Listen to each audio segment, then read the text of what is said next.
One summer moment can change a child's life. Through Toys for Tots Give and Go initiative, your support provides books, games, toys, and outdoor adventures that spark curiosity, creativity, and a love of nature. Whether it's fishing, learning a new sport, reading under a tree, or playing with friends, these moments build confidence and lifelong memories. For too many children, those moments never come. You can help change that this summer. Visit toysfortots.org. Toys for Tots, delivering hope beyond the holidays. Listen, all you New Yorkers.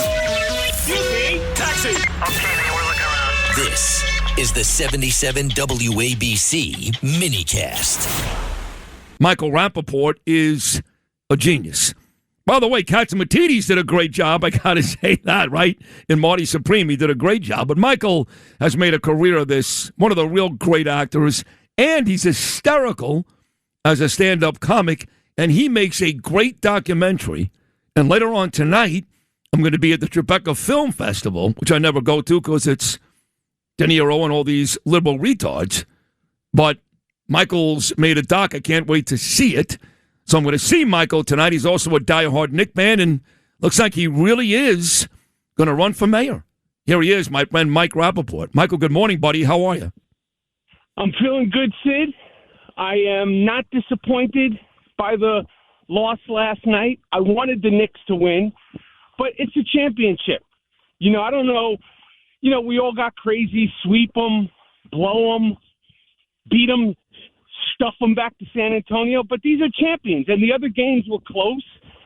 And, now we got more games. And either they're going to have to earn it or we're going to have to earn it. And we're going to have to do it the New York way. Nothing comes easy for New York. Even when you think it's going to come easy, it never comes easy.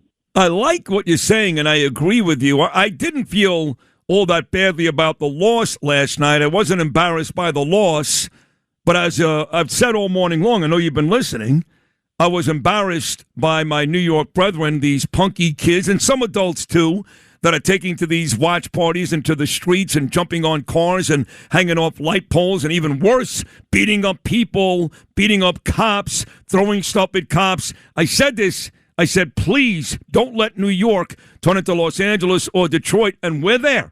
And this idiot mayor, this moron mayor, smiley-faced jerk-off is inside the garden having the time of his life while the city's on fire, and he couldn't care less. That's what bothered me again last night. And he set the precedent this winter when probably the same kids were throwing snowballs at police officers, which is just unacceptable and completely disrespectful. And he said, it's just kids being kids. It's a snowball fight. It ain't a snowball fight. And when you enable that, this is what's next. And these are not Knicks fans. These are not basketball fans. Now there's no watch parties. You can't blame Trump.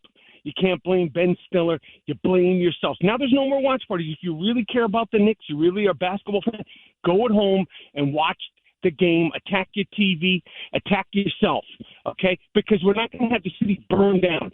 If there's Spurs fans here, they shouldn't get jumped, beaten up. And the sad thing about it, Sid, is young people are going to make decisions at these watch parties that are going to change the course of the rest of their life. And that's a sad, pathetic thing. So now there's no more watch parties. What do you mean there's no wait. I've said there should be no more, but they haven't announced that, have they? I'm saying it when I'm the mayor of New York City, this is what I say. I don't want to see young people hurt. I do not want to see police officers attacked. I don't want to see New Yorkers attacked. I don't want to see people wearing Spurs jerseys attacked. Now there's no more watch parties. There's a few bad, stupid apples always ruins the bunch. And that's what happens. Yeah, but the problem is, I like what you're saying, but you're not the mayor yet. So as far as I know, with this idiot in charge, I'm campaigning. I know. But as not only will the watch parties continue because you are not the mayor, and believe me, I wish you were, Michael. I wish you were. Not only will they continue, but now this moron has announced that July 19th for the World Cup soccer final, he's going to put 50,000 of these fans inside Central Park. So he's actually adding bigger and crazier watch parties. He clearly does not care about what you care about or I care about, the safety of our citizens, how our city looks around the country and around the world. He just doesn't care. He doesn't care. And he set the precedent. He doesn't care, and it's unacceptable. And let's see if we get to July 19th. Let's see, because if there is more watch parties, it's only going to get worse. And then the next thing that's going to happen is there's going to be a watch party. It's going to be right. They're going to send in the National Guard. They're like, why is the National Guard in our streets? Because you didn't shut it down when you had a chance to shut it down. Smiley face dum-dum. That's why. Smiley face dum-dum. That's why the National Guard has come in, because New York is on fire because you didn't shut it down when you could shut it down. Smiley face dingbat. I like that. Smiley face dum-dum. So you said now during this conversation you're campaigning, and I pointed out on this radio show twice. Right now. Campaigning right now. You are. So, because I saw you on Twitter this morning say Mayor 2029. So, all kidding aside, because everybody's angry, every New Yorker who loves this city like you wants to be mayor. Are you 1,000% Michael Rapaport going to run for mayor? Announce it right now if you are. Are you going to do it? Sid, do you have short-term memory loss? What did I tell you? When I officially make my campaign, what did I say I was going to do? Please repeat. You said you would do it right here on this show. In person, while you and me stuff our face with Big Macs. I said in person. You did say that. Yes. Yes. Okay, I'm not doing it on I'm walking in Central Park. I'm schwitzing. Okay. I'm getting myself ready for a big day. I got to shake off this loss. I don't do nothing on the phone. Bad reception. You're right. You know how I know that, Mike? What are you trying to do? You trying to corner me? Yeah, I'm a politician in training. You think you're going to do the okie doke on your friend? What are you trying to do here, man? You know how I know you love to do stuff in person? Because now that we've gotten really, really close, and I love this about you, when Michael calls me, just so you folks know, this is really inside baseball, he very rarely calls me. What he does, he's the only person in my life to do this, the only one. He FaceTimes me. And why don't you pick the phone up, Sid? Because I'm naked. Because I'm naked. I'm naked, Mike. I'm at home naked. You think I'm clothed when I'm FaceTiming my brother? I have on pants or shorts, but I know you're always out in the sun. You're sunning. Right. Who cares? I look at you like a brother. I FaceTime you. Who cares? If I didn't feel comfortable with you, it's not like I'm in a suit and tie to FaceTime my pal Sid Rosenberg. What do you got to get dressed up? What do you have? I got to put on my outfit for Steve to FaceTime you. You are the best. I swear to God, you're the best. So you're walking through Central Park to shake off this Knicks loss. You got a big day today, and your big day today is really all about why I'm going to be at the Tribeca Film Festival later on tonight. Yes, the screening of my film, Am I Canceled Yet?, which I'm very, very proud of, which really follows my journey and, my wife's journey and, post October 7th and the everything I learned, everything I discovered about myself, everything I discovered about anti-Semitism in this city and in the world.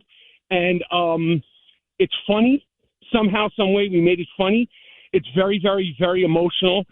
And I think it's very inspiring. And I think a lot of people, Jew or non-Jews, will relate to it because it's a sort of a time capsule for some of the things that have smacked us across the face in the last 2.5 years. I'm very proud of it.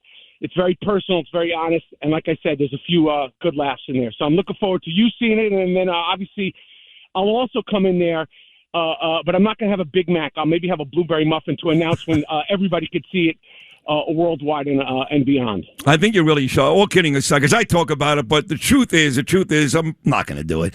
But I need somebody like you to do it. I mean, here you are. You could live anywhere in the world. You lived in Los Angeles for many years, but you came back here because you love this city. You're walking in Central Park this morning. People tell me all the time they can walk on the Upper East Side. They see Rap out there having a Starbucks coffee. You're nice to them. You talk to them. And you know what? Anti-Semitism is such a huge issue, and you really care. That's why this doc is going to be so good tonight. Have you thought about, seriously, Mike, have you started to think about some things you would do if you were the mayor of this city to help some of these issues?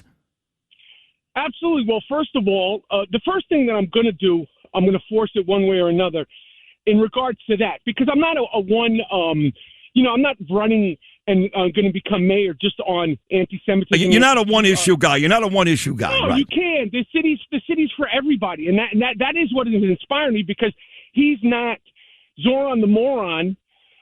Is not for everybody. He's pretending he's for everybody, but he's for the majority of people that he thinks going to keep him in there for 8 years. We're going to shut that down. But I want people to feel safe. Number one, I want people to be proud of the city. I want the city to be clean. I want the schools to be good. I don't want 34 students in a class.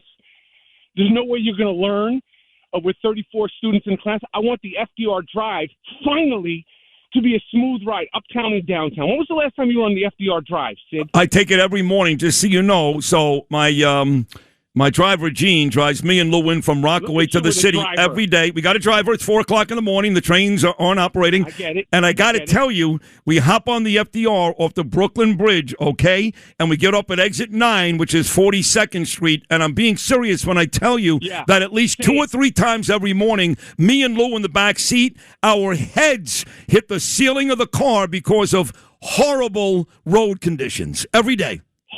It's like you don't need to go to Great Adventure. You don't need to go to your local roller coaster.